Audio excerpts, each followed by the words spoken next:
That one story podcast में एक बार फिर से आप सभी का स्वागत है दोस्तों। That one story podcast series में हम डेली आपको कुछ ऐसी महिलाओं से मिला रहे हैं जिन्होंने अपनी लाइफ में कुछ अलग अचीव किया होता है, एक पहचान बनाई होती है। पहचान किसी भी रूप में, कोई डॉक्टर तो कोई बहुत ही अलग प्रोफेशन में, यानी कि कोई एयर हॉस्टेस, कितने सारे प्रोफेशन है, महिलाओं ने हर जगह अपनी पहचान बनाई है। बट एक ऐसा प्रोफेशन जो आज भी जब हम जिसकी बात करें तो लोगों के दिमाग में बहुत सारे क्वेश्चन उठते हैं। यानी कि मैं बात करने जा रही हूँ एक न्यूमरोलॉजिस्ट की, एक टैरो कार्ड रीडर की। बिकॉज अगर मानने वालों की बात करें, जो लोग मानते हैं, वो लोग तो बड़े बड़े सेलिब्रिटीज ने भी इनसे अपने डायरेक्शन लेकर बहुत सारे अपने नाम भी चेंज किए हैं, बहुत अपनी जिंदगी में बदलाव किया है, बड़े से बड़े लोग इनको मानते हैं। बट आज भी समाज का काफी हिस्सा अभी भी ये बिलीव करता है कि नहीं, न्यूमरोलॉजी कुछ नहीं है। आज हम इस भ्रांति को तोड़ने वाले हैं। हम जानने वाले हैं कि किस तरह से नंबर सिस्टम हमारी जो लाइफ में जो है काम करता है, किस तरह से टैरो कार्ड रीडिंग से आप अपनी लाइफ को लाइन कर सकते हैं, कैसे आपको अर्ली साइन मिल सकते हैं कि आपकी लाइफ में क्या होने वाला है। ये सारी बातें करेंगे क्योंकि आज हमारे साथ स्टूडियो में मौजूद है एक बहुत ही renowned tarot card reader and numerologist Rashmi Chauhan ji. So ma'am, आपका बहुत बहुत स्वागत है हमारे थैंक यू पॉडकास्ट पर। तनु जी। और थैंक यू सांझा रेडियो कि आपने मुझे ये अपॉर्चुनिटी दी। सो मैम, आप आज जो सब्जेक्ट आप यहाँ पर लेकर आई हैं वो बिल्कुल अलग है। जी अगर हम देखें कि सोसाइटी में इसका अब चलन बढ़ता जा रहा है, बिकॉज आज इम्पोर्टेंस लोग समझने लगे हैं। जी शायद पहले उतना ज़्यादा लोग इसको नहीं समझते थे। तो मैं आपसे जानना चाहूँगी कि एक तो होता है कि जब हम किसी चीज़ पर बिलीव करें, बट सबसे पहले आपने बहुत ज़्यादा बिलीव किया होगा तभी आप इस प्रोफेशन में आए, जी बिल्कुल। राइट? तो सबसे पहला सवाल मेरा आपसे यही है कि क्या लाइफ में आपकी कोई ऐसा इंसिडेंट आया था या फिर कुछ ऐसा स्पेसिफिक हुआ था जो जिसने आपकी दिशा को इधर मोड़ दिया? नहीं, ऐसा नहीं है। जब मैं कॉलेज में पढ़ रही थी तो मैं न्यूज़पेपर पढ़ रही थी एक दिन। तो मैंने उसमें पेज 3 में देखा कि एक पूनम सेठी न्यूमरोलॉजिस्ट थी जो कि प्रेडिक्शंस देती थी। वो सेलिब्रिटी न्यूमरोलॉजिस्ट थी। तो मैंने तब सोचा कि ये क्या चीज़ होती है, क्योंकि एस्ट्रोलॉजर सुने थे, न्यूमरोलॉजी के बारे में कुछ भी नहीं पता था। तो मैंने उनसे अपना नेम करेक्शन कराया और फिर मैंने देखा कि मेरी लाइफ में चीज़ें बहुत स्मूथ होती रहीं। ओके। तो तब मैं इंक्लाइंड हुई कि हाँ, न्यूमरोलॉजी कैसे काम करती है। सो वो एक टाइम था जब आपने पहले अपने अंदर चेंज देखा। जी बिल्कुल। सो वो एक टाइम था जब कॉलेज का टाइम था। कॉलेज से जब आप आगे बढ़े, ये टर्न कब आया जब आपको लगा कि आपको खुद जो है ये न्यूमरोलॉजी सीखनी चाहिए, टैरो कार्ड रीडिंग सीखनी चाहिए? मुझे ना नंबर्स बहुत अच्छे लगते हैं। नंबर्स के बारे में जानना बहुत अच्छा लगता है कि नंबर्स हमारी लाइफ में क्या बताना चाह रहे हैं। तो तब मैंने डिसाइड करा कि मेरे को जिस चीज़ में इंटरेस्ट है, मेरे बच्चे भी बड़े हो रहे थे, तो मुझे वो फील्ड चूज करनी चाहिए और अपना जो टाइम है वो कंस्ट्रक्टिव तरीके से लगाना चाहिए। सो तो फिर मैंने न्यूमरोलॉजी का कोर्स किया। बिल्कुल। हाँ जी। सो अभी जब आप ये कोर्स कर रहे थे, जब आप इस प्रोफेशन में आ रहे थे, तो आपको कैसा सपोर्ट मिला सबका? बहुत बढ़िया सपोर्ट मिला। करना तो मैंने ही था। तो बिल्कुल। पहले तो खुद का सपोर्ट बहुत ज़रूरी होता है। फैमिली का भी अच्छा सपोर्ट था, बच्चों का, हस्बैंड का, सबका बढ़िया। तो आपने जो अपनी ये जो जर्नी है, ये अपने बच्चों के साथ, अपनी फैमिली के साथ सारी जिम्मेदारियां पूरी करते हुए जी। जो है आप चले हैं, तो आपको कभी चैलेंजेस नहीं है? नहीं, चैलेंजेस पहले लगे थोड़ा सा कि हेक्टिक हो रहा है, कि कैसे करूँगी। लेकिन वो मेंटल चैलेंजेस थे, तो लेकिन माइंड में ये क्लैरिटी थी कि ये करना है, तो मैंने कर लिया। ग्रेट। सो मैम, जो सबसे पहला सवाल मैं आपसे पूछना चाहूँगी वो ये होगा कि अगर हम जनरल लोगों की बात करें, सभी लोगों की बात करें, जी सो नंबर उनके लिए सिंपल मैथ्स है, जी राइट? बट जब हम किसी न्यूमरोलॉजिस्ट से पूछते हैं या फिर हम इसको और जानने की कोशिश करते हैं, तो कहा जाता है कि हर एक नंबर की एक स्पेसिफिक एनर्जी है, बिल्कुल। राइट? तो इसके बारे में आप क्या बताना चाहेंगे सबको? जी, हर एक नंबर की अपनी, जैसे आपने बोला कि स्पेसिफिक एनर्जी है, ये बात बिल्कुल ठीक है। अगर हम अपनी जो एनर्जीज़ है, जिस डेट ऑफ बर्थ पे हमारा जन्म हुआ है, ठीक है? अगर हम उसे डिकोड कर लें कि हम जैसे जैसे सपोज़ कोई फर्स्ट नंबर पे बॉर्न हुआ है, तो उसमें लीडरशिप क्वालिटी होंगी। लेकिन ये पूरे चार्ट से हमें देखना पड़ेगा कि उसका नेम अलाइन है या नहीं है। उसे जो और नंबर्स हैं, वो अगर उसके चार्ट में नहीं है, मिसिंग है, तो उनकी रेमेडीज देखकर वो क्वालिटीज।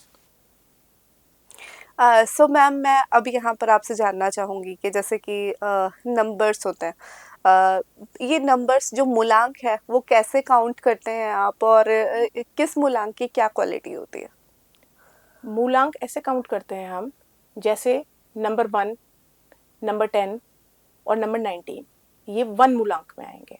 ओके, मतलब आपने ये प्लस कर प्लस दिया। कर दिया और ये 1 ओके। मूलांक में आएंगे, ठीक है। तो जो नंबर 1 होते हैं, इनमें लीडरशिप क्वालिटीज रहती हैं, बॉसी नेचर रहता है। ओके। हाँ जी। और जैसे नंबर 2 हुआ, इनकी इंट्यूशन बहुत स्ट्रांग होती है। नंबर 2, मूड स्विंग्स भी आपको देखने को मिलेंगे। ओके। फिर हम नंबर 3 पर आते हैं। नंबर 3 गुरु का नंबर है, तो इनमें विजडम होता है, ओके। इन्हें ज्ञान देना अच्छा लगता है, ग्रेट। नॉलेजेबल बातें अच्छी लगती हैं। नंबर 4, ये मशीनरी से रिलेटेड कोई भी काम बहुत अच्छा करेंगे। Number 4, okay. ये अपनी लाइफ में फोकस्ड रहते हैं, बहुत बड़े इंजीनियर्स बन सकते हैं। इस ग्रेट। टाइप का ये नंबर 4, मतलब सॉफ्टवेयर इंजीनियर हो गया, सिविल इंजीनियर, मतलब ये नंबर 4 वाले बहुत अच्छा करेंगे ये काम। नंबर 5 बहुत क्रिएटिव नंबर है, ये अपनी लाइफ में फोकस्ड रहते हैं। ओके। नंबर 6 हो गया, नंबर 6 को अपनी लाइफ में लग्जरीज बहुत पसंद है, क्योंकि वीनस का नंबर है। ओके। हाँ जी। नंबर 7, ये लोग बहुत स्पिरिचुअल होते हैं। नंबर 7। नंबर 7, ये लोग बहुत स्पिरिचुअल होते हैं, इंट्यूशन स्ट्रांग होती है, स्ट्रांग विल पावर होती है, ग्रेट। और इन्हें अपनी लाइफ में काफ़ी हद तक बहुत सारी चीज़ें जो हैं बिना स्ट्रगल के मिल जाती हैं। ओके। हाँ जी। फिर आते हैं हम नंबर 8 पे। नंबर 8 सैटर्न का नंबर है, ये इन्फिनिटी का साइन भी बनाता है। ओके। नंबर 8, लेकिन क्या है, हमें अपने कर्म बहुत अच्छे करने चाहिए, तब नंबर 8 हमें जस्टिस देता है। ओके। जी। And number 9? नंबर 9 मार्स का नंबर है। जी। अ, इसमें आप इंपोर्ट एक्सपोर्ट, आयरन स्टील, ये सारा काम बहुत अच्छा कर सकते हैं। नंबर 9। नंबर 9। सो ये 1 to 9 नंबर जैसे आपने बताया कि अगर इंसान अपने नंबर को चूज, अपने मूलांक को देखते हुए अपना काम डिसाइड करता है, अपने लाइफ के सारे एक्शंस डिसाइड करता है, तो उससे आपको लगता है कि बहुत फर्क पड़ने वाला है? इसमें खाली सिर्फ मूलांक ही नहीं देखा जाता, ठीक है, इसमें ओवरऑल चार्ट देखा जाता है ओके। कि आपको वो आपका चार्ट क्या कह रहा है आपके बारे में।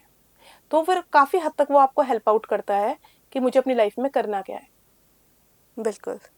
सो मैम, अगला क्वेश्चन जो मैं आपसे पूछना चाहूँगी वो ये रहेगा कि जैसे आपने न्यूमरोलॉजी का बताया, तो और उसके साथ साथ टैरो कार्ड रीडिंग भी, तो ये न्यूमरोलॉजी से लेकर टैरो कार्ड रीडिंग तक का सफर ये कैसे बना? मतलब दोनों ही चीज़ आई थिंक अलग है, इसके बारे बिल्कुल में जी। कुछ बताइए। देखिए, ऐसा है कि न्यूमरोलॉजी में नंबर्स की एनर्जी होती है, ठीक है। बिल्कुल। टैरो कार्ड क्या है, हमें स्पेसिफिक आंसर मिल जाता है किसी भी क्वेश्चन का, हम्म। तो वो बिल्कुल। बहुत बड़ी हमारी लाइफ में गाइडेंस के तौर पे काम करता है कि मुझे ये काम करना है या नहीं करना, वो कार्ड के थ्रू हम जान सकते हैं। आप इंटेंशंस जान सकते हो। सो आपको क्या लगता है जो टैरो कार्ड रीडिंग है, टैरो कार्ड जो है वो फ्यूचर बताते हैं या फिर गाइडेंस देते हैं? दोनों काम करते हैं, कैसे?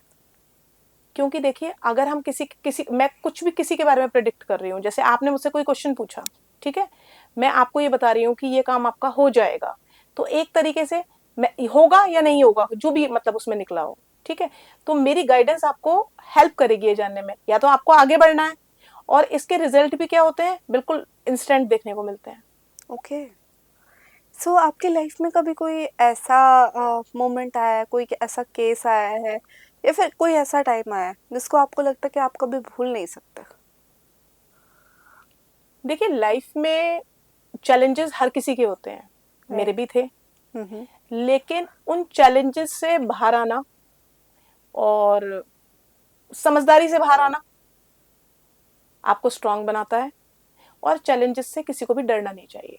जैसे आजकल की जनरेशन में देख रही हूँ कि वो बहुत जल्दी डिमोटिवेट हो जाती है, बिल्कुल। डिस्ट्रैक्ट हो जाती है, उनमें वो विल पावर नहीं होती कि वो फाइट कर पाए किसी चीज से।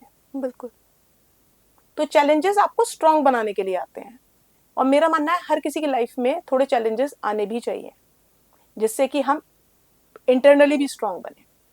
सो यहाँ पर मैं आपसे कोई ऐसा एग्जाम्पल भी चाहूँगी कि आपने कोई ऐसा एग्जाम्पल देखा हो कि जैसे आपने बताया कि केवल एक चीज़ एक फैक्टर मैटर नहीं करता, आपने बोला कि आपका मूलांक जो है और आपका ओवरऑल जो चार्ट है वो बहुत जी भूमिका निभाता है।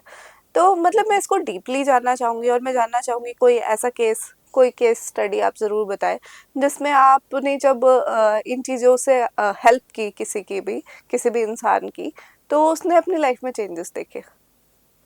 जी, ऐसे बहुत सारे लोग हैं, ठीक है, लेकिन अब सबका नाम नहीं लिया जाता क्योंकि सबकी अपनी पर्सनल वो बिल्कुल, प्रॉब्लम्स बिल्कुल। रहती हैं, ठीक है। लेकिन इसमें इन्फ्लुएंसर्स भी हैं, इसमें डॉक्टर्स भी हैं, जी, इसमें एंटरप्रेन्योर भी हैं, ठीक है, और इसमें आपके कॉर्पोरेट सेक्टर से भी काफ़ी लोग हैं।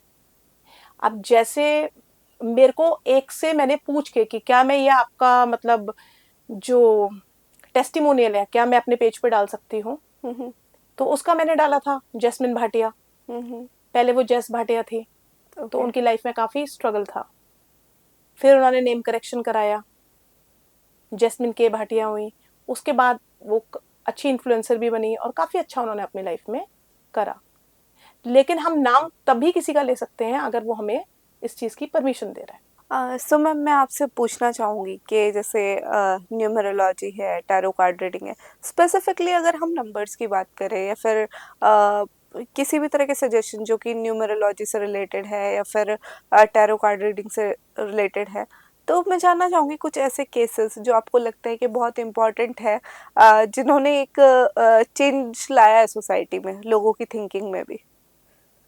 जी, अब जैसे अगर हम देखें थोड़ा सा पहले जाकर, तो एकता कपूर जो डायरेक्टर हैं, जी, उनके जितने भी सीरियल्स बनते थे सारे के से स्टार्ट होते थे। जी। जी, सो के उन वो अपना वो एक उनका लकी अल्फाबेट था लकी कि अल्फाबेट। के से बनाएंगे, ये सुपर डुपर हिट सीरियल जाना ही है, ओके, क्योंकि वो बहुत बड़ी न्यूमरोलॉजी बिलीवर है, एस्ट्रोलॉजी को बहुत मानती हैं, और उसी के अकॉर्डिंग वो अपने डिसीजंस लेती हैं। ओके, यहाँ तक कि मैंने एक इंटरव्यू में देखा था स्मृति ईरानी जी के, जी, कि उन्होंने बताया था जब वो बालाजी के ऑफिस में गए, ओके, तो एकता कपूर जी के ऑफिस में जो एस्ट्रोलॉजर बैठे थे, ठीक है, उन्होंने बताया जो लड़की खड़ी हुई है ये इतिहास रचेगी, इसे तुलसी में मेन रोल में आप लो, तुलसी के रोल में। तुलसी के रोल में लो। ओके, और बिना ऑडिशन के उनका सिलेक्शन हुआ, मतलब कोई ऑडिशन ही कोई नहीं ले, ऑडिशन नहीं हुआ उनका तुलसी के रोल के लिए। And she made a history. इतना मतलब इतना इतना बड़ा एक्सपीरियंस उनका रहा। बहुत सारे सेलिब्रिटीज भी ऐसे हैं जिन्होंने अपने नाम में करेक्शंस किए हैं क्योंकि वो न्यूमरोलॉजी को बिलीव करते हैं। जी, बहुत सारे हैं, काफी सारे हैं। जैसे हम करिश्मा कपूर को देखें, जी, उन्होंने एच रिमूव कर दिया, बिल्कुल, ठीक है। सुनील शेट्टी को देखें, उन्होंने ई ऐड कर लिया। जी, राजकुमार राव हैं।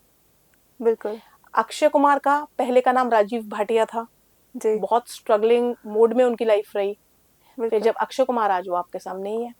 बिल्कुल, मतलब एक नाम चेंज करने से केवल नेम से एनर्जी, नेम अगर आपकी डेट ऑफ बर्थ के साथ अलाइन है तो वो और पावरफुल हो जाता है।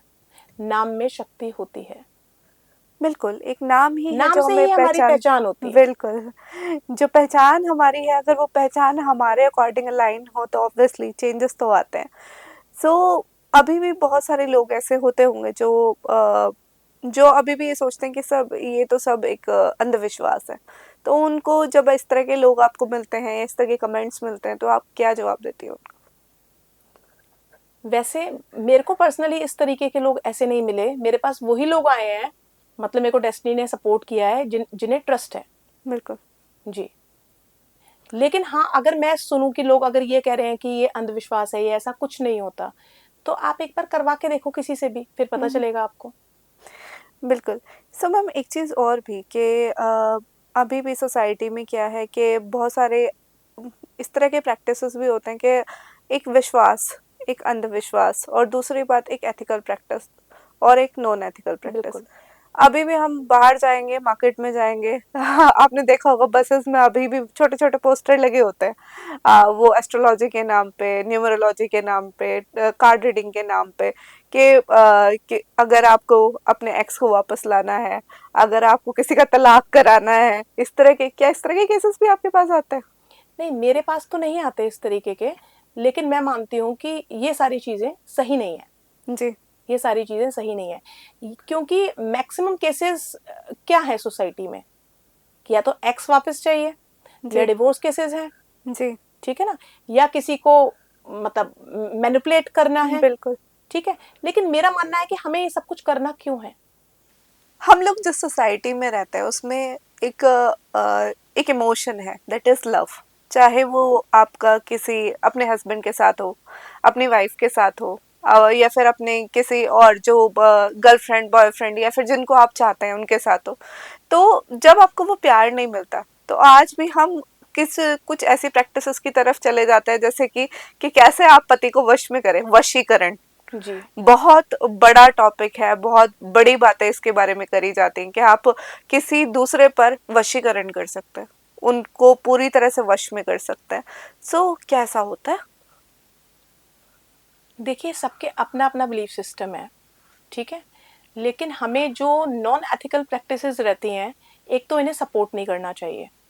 मैं बिल्कुल नहीं मानती, लेकिन मुझे लगता है अगर कोई ये चीज मान रहा है तो वो फीबल माइंडसेट का है, ओके। कि किसी ने बोला कि मैं वश में करके दे दूंगा और आपने वो चीज मान ली और फॉलो कर ली। अगर आपसे कोई प्यार नहीं करता तो नहीं करता। बिल्कुल।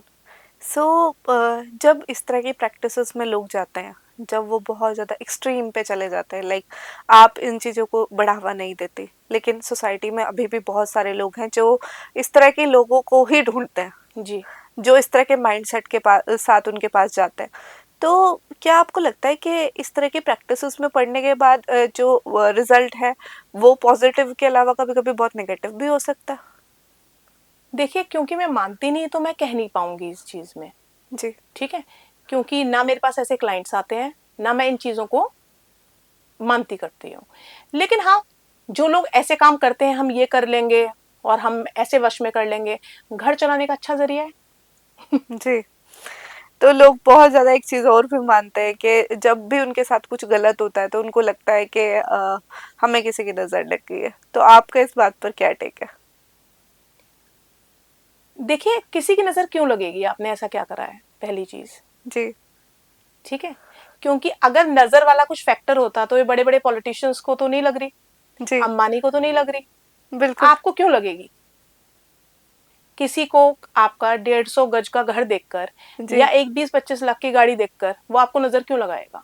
जी। अंबानी पे सबकी नजर होती है, जी। पूरी दुनिया देख रही है, बिल्कुल। उन्हें तो नजर नहीं लग रही, वो तो राइज कर रहे बिल्कुल। हैं। बहुत अच्छा एग्जाम्पल आपने दिया, और कहीं ना कहीं से एग्जाम्पल से आपने बिल्कुल क्लियर कर दिया कि कहीं ना कहीं हमारी सोच का भी बहुत ज़्यादा डिफरेंस होता है। हम फीबल माइंडसेट के हो जाते हैं। जी। सो इसी के साथ साथ मैं जो आपसे एक और क्वेश्चन करना चाहूँगी, जैसे कि आपके पास सोसाइटी में जब भी लोग आते हैं तो उनके साथ बहुत सारे क्वेश्चन भी वो अपने दिमाग में लेकर आते होंगे जी।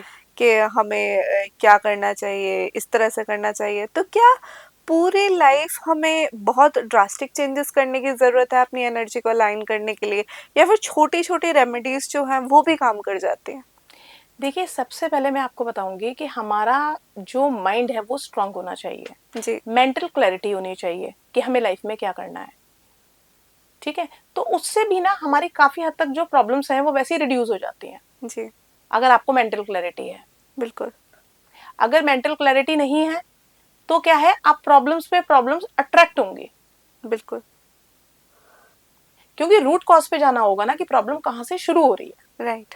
मैक्सिमम लोग क्या करते हैं, प्रॉब्लम देखते हैं कि ये प्रॉब्लम है, लेकिन प्रॉब्लम कहाँ से शुरू हुई वो हम्म। देखना चाहिए, रूट कॉज पे काम करना चाहिए। बिल्कुल। सो टैरो कार्ड रीडिंग के जरिए और न्यूमरोलॉजी के जरिए आप लोगों को गाइड करते हैं।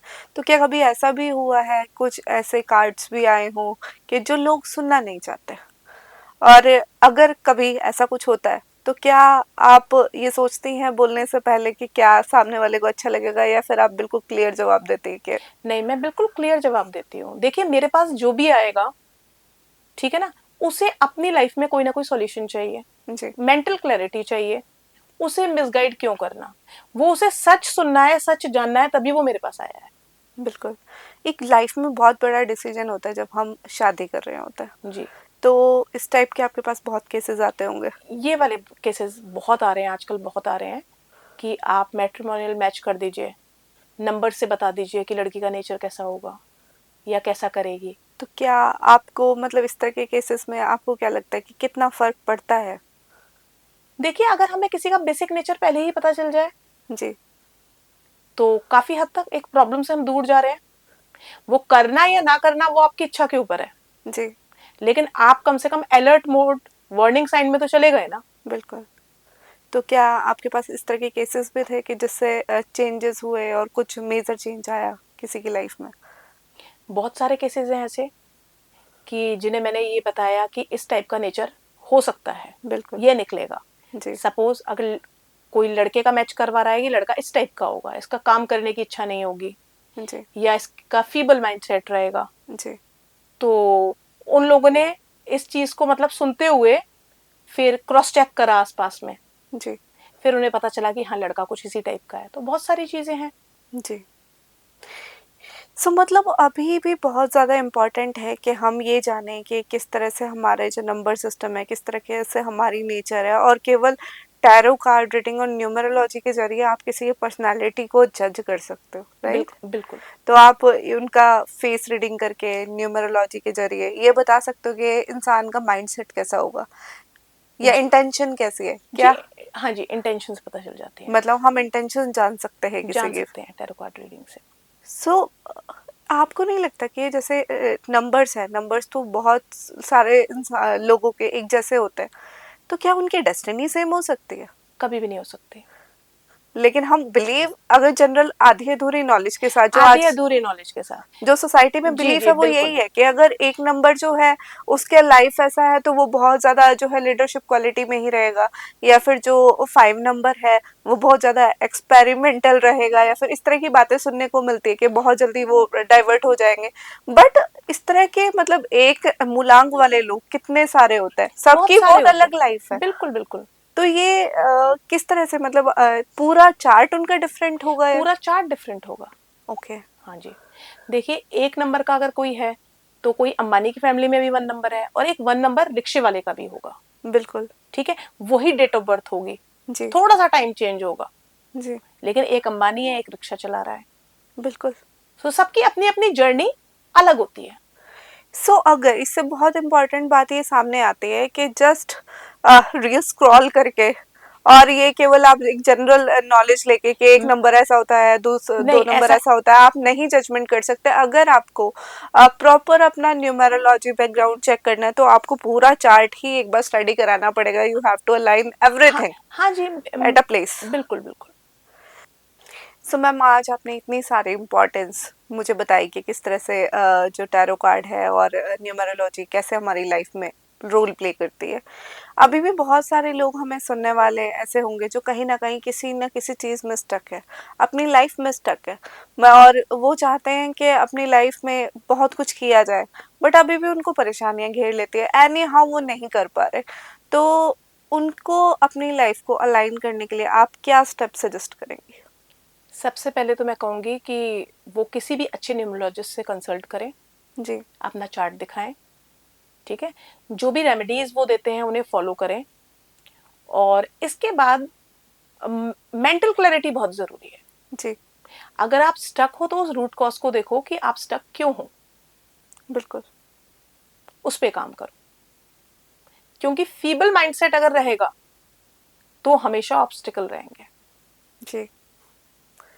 आपको क्या लगता है कि इंसान को जो है बहुत सारी होप्स, बहुत सारी आशाएं होती है, तो हम कई बार न्यूमरोलॉजी के ज़रिए ये चीज़ कह सकते हैं कि जैसे आपने बताया इस पॉडकास्ट के स्टार्टिंग में कि ये वाला काम इस इंसान को सूट करता है, ये वाला काम दूसरे इंसान को सूट करता है, तो लेकिन हमारा मन है कि जो हमें सूट नहीं कर रहा अकॉर्डिंग टू न्यूमरोलॉजी मुझे वो करना है।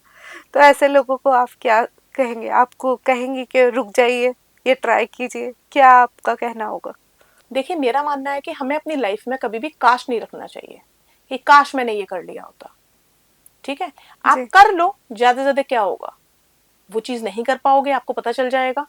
लेकिन लाइफ में काश वाला फैक्टर हटा के रखना चाहिए। जी। अपने मन की करो, जिससे कि आपको ये होप ना रहे कभी भी आगे कि मैंने ये कर लिया होता तो मैं सक्सेसफुल होता। बिल्कुल। कोई काश पूरा रिग्रेट्स करा जाए। कोई रिग्रेट्स नहीं होने चाहिए बिल्कुल लाइफ जी, में। बिल्कुल। दोस्तों, जैसे कि आपने आज हमारे गेस्ट से जाना कि किस तरह से आपको अपनी लाइफ को जो है एक हैप्पी लाइफ बनाने के लिए किस तरह से उसको अलाइन करना है, किस तरह से आप टैरो कार्ड और न्यूमरोलॉजी की हेल्प भी ले सकते हैं। लेकिन जहां इन्होंने इन चीज़ों की इम्पोर्टेंस बताई, वहीं इन्होंने एक पूरी तरह से पारदर्शिता रखते हुए आपको ये भी बताया कि आप अगर ज़िंदगी में कुछ करना चाहते हैं तो आपको ज़रूर उसको करना चाहिए ताकि लाइफ में रिग्रेट्स ना रहे। तो इस तरह की एक पर्सनालिटी आज हमारे साथ थी जिन्होंने आपको इतना सारा गाइडेंस दिया, इतना कुछ बताया। और मुझे पूरी उम्मीद है अगर आप भी अपनी लाइफ में स्टक फील कर रहे हैं और आपको लगता है कि बहुत कुछ आप अच्छा करना चाहते हैं बट नहीं हो पा रहा, तो आप कहीं ना कहीं न्यूमेरोलॉजी की मदद ले सकते हैं, अपने चार्ट को अलाइन करवा सकते हैं एक अच्छे टैरो कार्ड रीडर के पास जाके, न्यूमेरोलॉजिस्ट के पास जाके, एस्ट्रोलॉजर के पास जाके। तो ट्राई ज़रूर करना चाहिए। दोस्तों, ये था हमारा आज का पॉडकास्ट और फिर मिलेंगे किसी और पॉडकास्ट पे किसी और गेस्ट के साथ। तब तक के लिए ऐसे ही देखते रहिए द सिटी स्पीक्स लाइव।